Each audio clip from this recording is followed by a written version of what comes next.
What if I told you that the world's first welfare state wasn't created to help the poor, but to control them with appeasement? That over 2,000 years ago, Roman politicians perfected a system of economic manipulation so sophisticated that modern governments still use the exact same playbook? What if everything you learned about ancient Rome's benevolent social programs was carefully crafted propaganda designed to hide one of history's most effective tools of mass political control? Welcome to Evolution Recognition. I'm your host, and today we're diving deep into the Roman Grain Dole, a system that mainstream history presents as uplifting social policy, but which was actually the blueprint for every modern welfare state control mechanism you see operating around you right now. By the end of this episode, you'll never look at government assistance programs the same way again, because once you understand how the Romans weaponized economic dependency for political control, you'll start recognizing these same patterns everywhere in our modern world. Segment 1B, the official story, 045-15.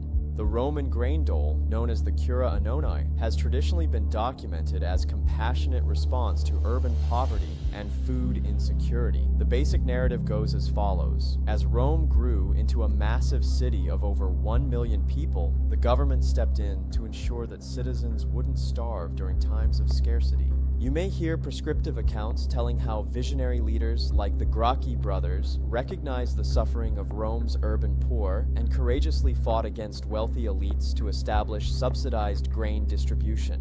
When Gaius Gracchus created the first formal grain law in 123 BC, he was supposedly motivated by genuine concern for social justice. The story continues that later politicians like Clodius expanded the program out of similar humanitarian impulses, eventually providing free grain to around 200,000 Roman citizens. This system, as it's portrayed in this light, represented an early form of social welfare that demonstrated Rome's commitment to caring for its most vulnerable citizens. This narrative is taught in universities, displayed in museums, and repeated in countless documentaries. It fits perfectly with modern assumptions about the proper role of government in providing large social safety nets. But wait a minute. What are we missing? Segment 1C, The Hidden Reality, 2:15-4:30. The real story of the Roman Grain Dole isn't about compassion. What we're looking at isn't an ancient welfare state, but rather an ancient systematic program of mass political manipulation through economic dependency. The evidence for this hidden reality is overwhelming once you know where to look. So let's travel back to 133 BC and meet the real architects of political dominance through economic manipulation, the Gracchi brothers. The year is 133 BC, and Rome is facing what modern politicians would call a perfect crisis. The city's population is exploding, small farmers are being displaced by slave-worked estates, and urban unemployment is creating social tension. Into this chaos steps Tiberius Sempronius Gracchus, a young aristocrat with a radical solution. But here's what your history textbook didn't tell you about Tiberius Gracchus. He wasn't a compassionate reformer. He was a calculating politician who recognized that crisis creates opportunity for those bold enough to seize it. Tiberius understood something that modern politicians have perfected: never let a good crisis go to waste. When the Roman Senate, dominated by large landowners, opposed his land redistribution scheme, Tiberius didn't compromise or negotiate. Instead, he did something unprecedented. He bypassed the Senate entirely and took his proposal directly to the popular assembly. This wasn't democratic reform, it was a calculated power grab that established a dangerous precedent. As a quick side note, examples of direct democracy such as this heavily influenced the founding fathers' approach in framing the Constitution.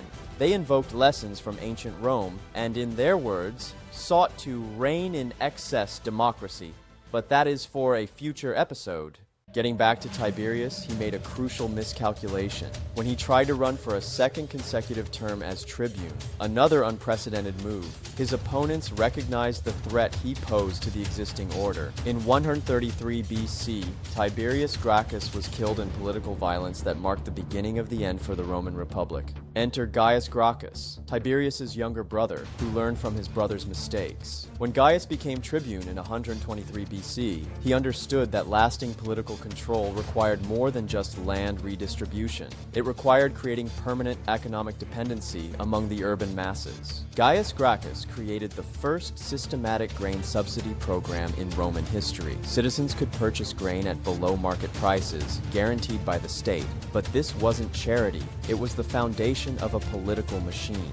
By making urban citizens economically dependent on government grain, Gaius created a permanent constituency that would support him and his political allies. Sound familiar? Gaius Gracchus had discovered the formula that many modern politicians ostensibly follow: promise economic benefits to a large group of voters, fund those benefits through debt or taxation of others, and create a permanent political coalition based on economic dependency. Like his brother, Gaius Gracchus died violently when his political enemies recognized the threat he posed. But unlike his brother's land reforms, Gaius's grain subsidy program survived and grew.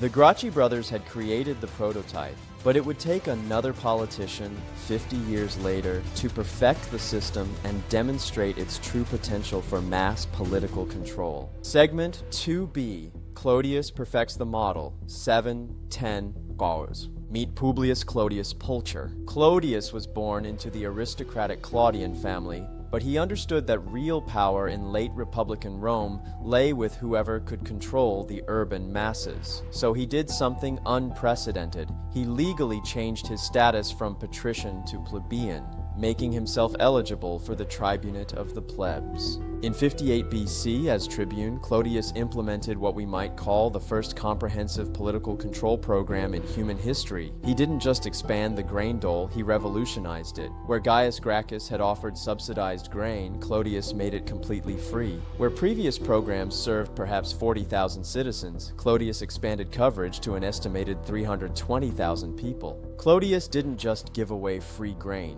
He simultaneously restored the collegia, private associations that had been banned because they were essentially organized gangs. These collegia became both the distribution network for free grain and the organizational structure for political violence. Think about this for a moment. Clodius created a system where the same organizations that distributed economic benefits also provided muscle for political intimidation. It's like combining a welfare office with a political action committee and a private security force. The recipients of government benefits became an organized political army. To demonstrate the power of this system, Clodius simultaneously passed a law that retroactively criminalized the actions of his political enemy, Marcus Tullius Cicero, forcing Rome's greatest orator into exile. The message was clear: oppose the grain dole system and you'll be destroyed. But where did the money come from to fund this massive expansion? Here's where we see the imperial dimension of domestic political control. Clodius arranged for the annexation of Cyprus, a wealthy kingdom, specifically to fund the grain dole. Foreign conquest wasn't driven by strategic necessity, it was driven by the need to pay for domestic programs. Clodius also created something that would become a permanent feature of imperial government: an independent administrative apparatus. The grain dole required a massive bureaucracy to manage procurement, shipping, storage, and distribution. This bureaucracy operated with what sources describe as wide authority, largely independent of elected officials. Sound familiar? Clodius had created what some may interpret as a modern-day administrative state. Unelected bureaucrats with broad powers operating largely beyond democratic oversight.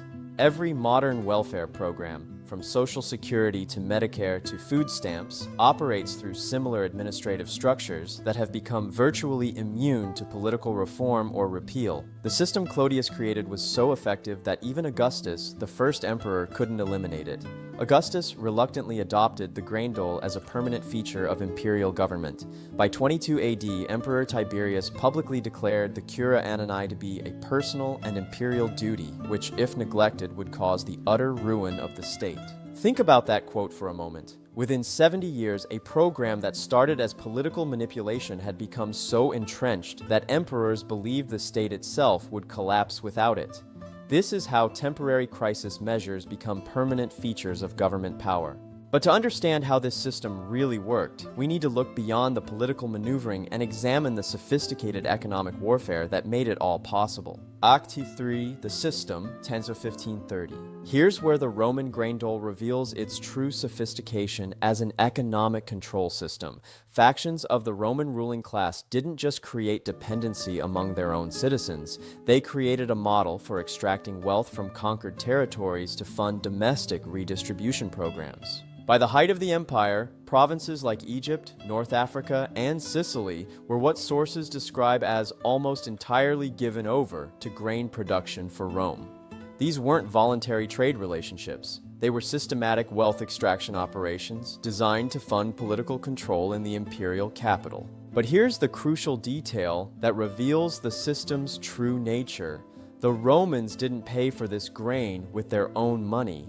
Instead, they made provincial magistrates responsible for procurement and delivery, while imposing what sources describe as a heavy burden on state finances through taxation and tribute. But the economic manipulation goes even deeper. While the grain dole appeared to be a public welfare program, most of Rome's grain supply remained what sources describe as a profitable commodity, funded by speculators and hoarders, using loans, not state subsidies. In other words, private interests continued to profit from the grain trade, while the government provided guaranteed demand through the dole system. It's exactly like modern public-private partnerships, where corporations socialize their risks through government contracts while privatizing their profits. This created what we now recognize as a classic debt cycle. The grain dole required constant expansion of imperial territory to fund growing domestic dependency. Each new province had to generate enough surplus to support not only its own administration, but also the growing number of grain recipients in Rome.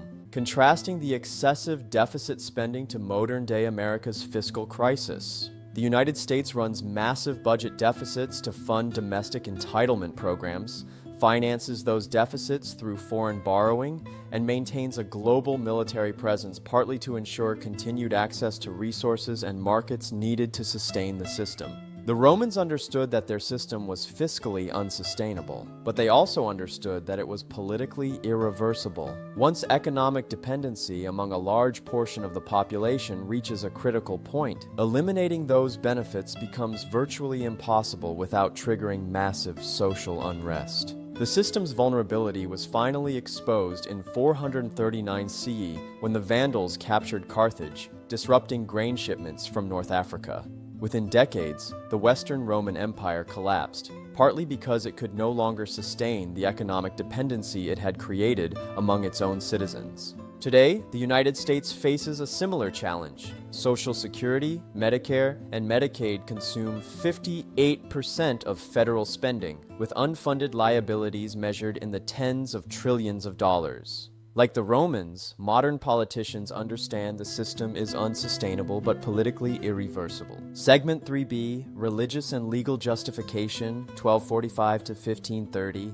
But economic manipulation alone wasn't enough to sustain the Roman system. The grain dole required moral and legal justification that made opposition appear not just unwise, but immoral. The Romans personified their grain supply as the goddess Annona, often depicted with symbols of abundance like grain stalks, cornucopias, and ships. This wasn't just artistic symbolism, it was sophisticated propaganda that transformed a political program into a sacred duty. Annona was closely associated with Ceres, the goddess of agriculture, linking the grain dole to ancient religious traditions and seasonal festivals.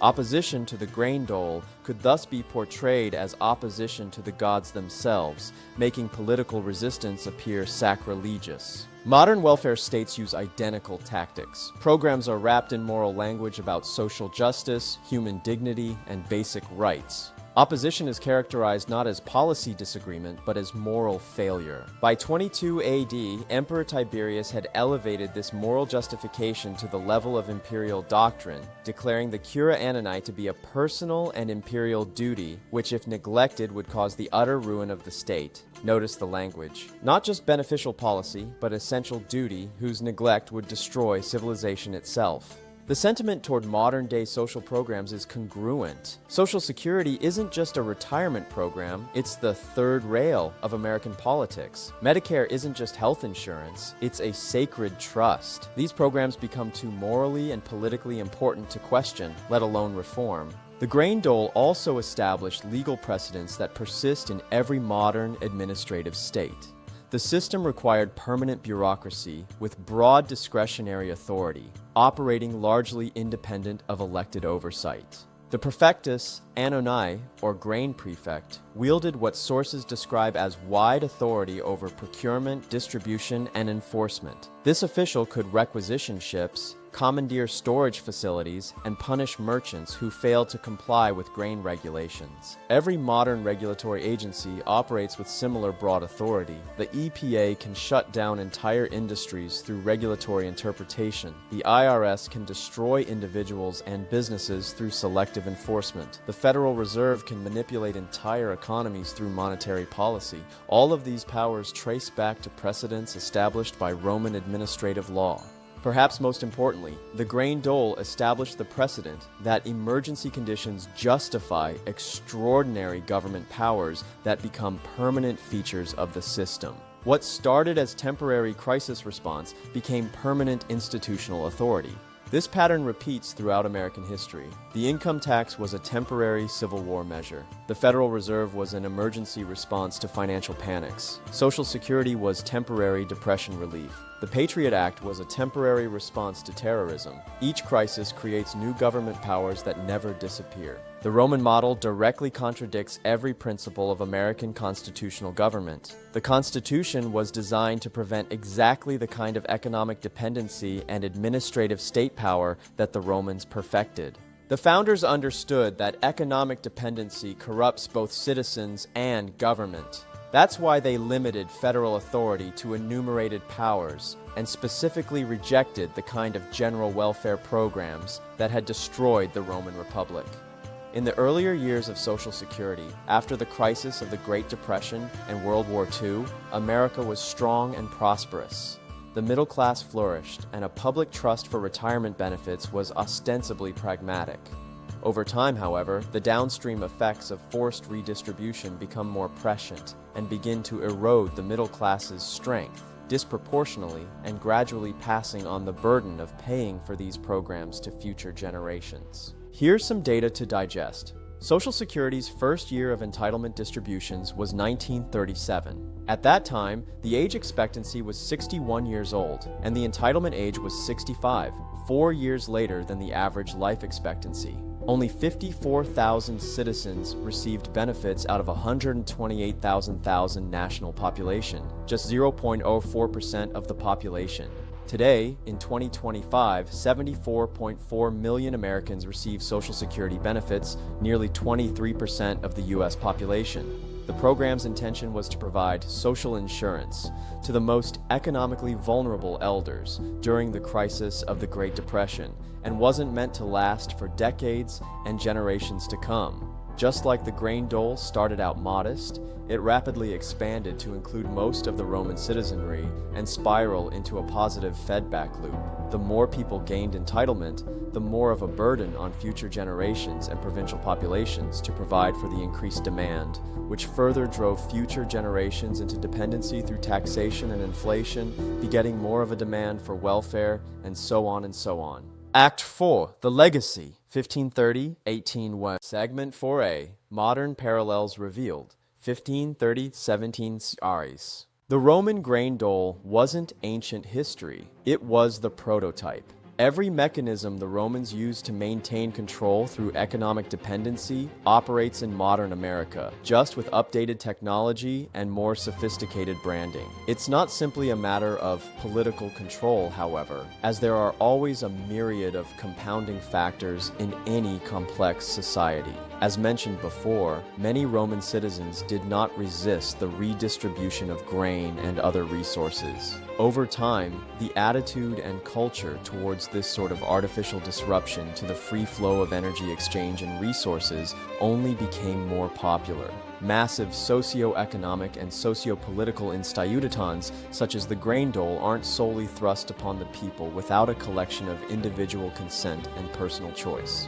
It is curious to note, as more abundance came into Rome, the citizenry gradually chose security over self-reliance. Dependency, rather than personal repensability for their own welfare. In 2023, Social Security, Medicare, and Medicaid consumed 58% of federal spending, nearly $3 trillion. Like the Roman Grain Dole, these programs create permanent economic dependency among millions of voters who will politically support promises to protect their benefits. And like the Romans, we've created a system that's fiscally unsustainable but politically irreversible. Any politician who seriously proposes reforming Social Security or Medicare faces immediate political unpopularity, just like Roman politicians who opposed the grain dole. But here's the most important parallel. Just like the Romans wrapped their political control system in religious and moral justification, modern welfare states are protected by educational and media narratives that make honest analysis virtually impossible. You weren't taught the true story of the Roman grain dole because understanding how the Romans used economic dependency for political control would expose how the same mechanisms operate today. The story is suppressed because the truth is dangerous to current power structures and requires an honest soul searching among the hearts of the American people. The Roman grain dole reveals certain patterns that repeats throughout history.